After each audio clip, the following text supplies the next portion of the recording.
अच्छा, आज की वीडियो में हम ये फाइंड आउट करने की कोशिश करते हैं कि क्या आपका स्टूडेंट्स का यूके की यूनिवर्सिटीज़ में आइल्स के बगैर भी एडमिशन पॉसिबल है या नहीं। यानी आप आइल्स के बगैर भी इंग्लैंड में एडमिशन लेके वहाँ पर जा सकते हैं या नहीं। नॉर्मली आपको पता है कि ये होता है कि अक्सर यूनिवर्सिटीज़ में, जो इंग्लैंड की यूनिवर्सिटीज़ हैं और अराउंड द वर्ल्ड, वहाँ पे इंग्लिश प्रोफिशेंसी का लेटर हमें चाहिए होता है। चाहे आपने इंग्लैंड जाना हो, अमेरिका हो, कनाडा, वो है इंग्लिश लैंग्वेज टेस्ट को पास करना।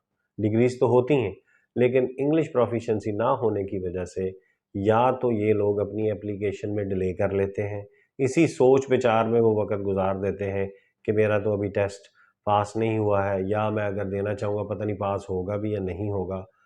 तो इस वजह से ये अपने जो गोल्डन सेशंस हैं वो मिस कर जाते हैं, इसी वजह से गैप भी बढ़ जाता है। ठीक है, या ये भी होता है कि आइल्स की डेट्स नहीं मिलती हैं, तो इस वजह से वो फिर उनका सेशन जो है वो एक्सपायर हो जाता है, फिर अगले सेशन में और कोई पॉलिसी सख्त हो जाती है, तो इस वजह से भी वो रह जाते हैं।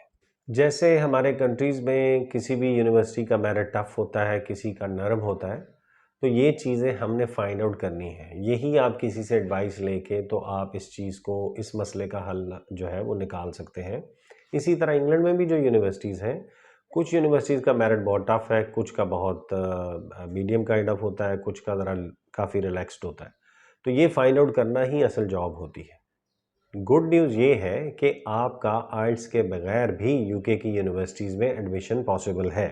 इसके लिए कुछ कंडीशन होती है, जैसे कि अगर आप जो है आपका ग्रेजुएशन जो है वो आपका एमओआई जो है, मीडियम ऑफ इंस्ट्रक्शन जो है, वो इंग्लिश स्पीकिंग है, आपने इंग्लिश में स्टडीज़ की हुई हैं, तो आप उनको प्रूफ कर सकते हैं थ्रू ईपीएल।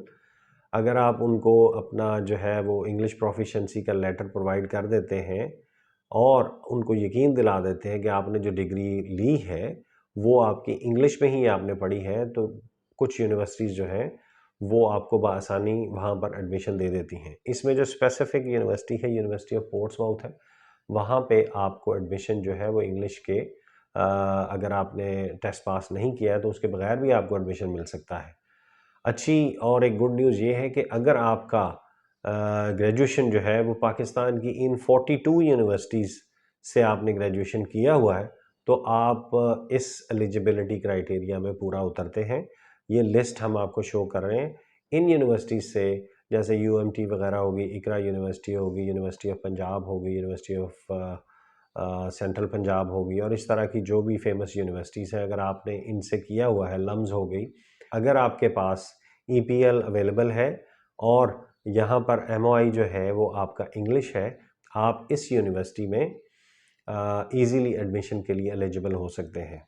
अच्छा, होता ये है कि कुछ यूनिवर्सिटी जैसे बैंगलोर यूनिवर्सिटी है, वेल्स में है, यूनिवर्सिटी ऑफ वारिक है, बर्मिंघम सिटी यूनिवर्सिटी है, ये और भी लिस्ट है जो इंग्लिश टेस्ट के बगैर आपका एडमिशन तो ले लेती हैं, लेकिन इसमें डेफिनेटली आपका ये हो सकता है कि आपका इंटरव्यू थोड़ा सा टफ हो सकता है। तो मेरे ख्याल में अगर आपका इन यूनिवर्सिटी में जो लिस्ट आपको प्रोवाइड की गई है, हम डिस्क्रिप्शन में भी इसका डिटेल दे देंगे, और आप अगर उनसे अपना इंग्लिश प्रोफिशिएंसी का लेटर ले लेते हैं तो आपका एडमिशन सितंबर 2023 में पॉसिबल हो सकता है। तो इस वजह से कि आप आइल्स की डेट नहीं मिल रही हैं, आप आइल्स कर नहीं सकते हैं, तो इस वजह से आपको देर करने की ज़रूरत नहीं है। ये जो ईयर है एडमिशन का, बाहर जाने के हवाले से, स्टडी के अपने ख्वाब को पूरा करने के हवाले से, ये बड़ा गोल्डन ईयर है।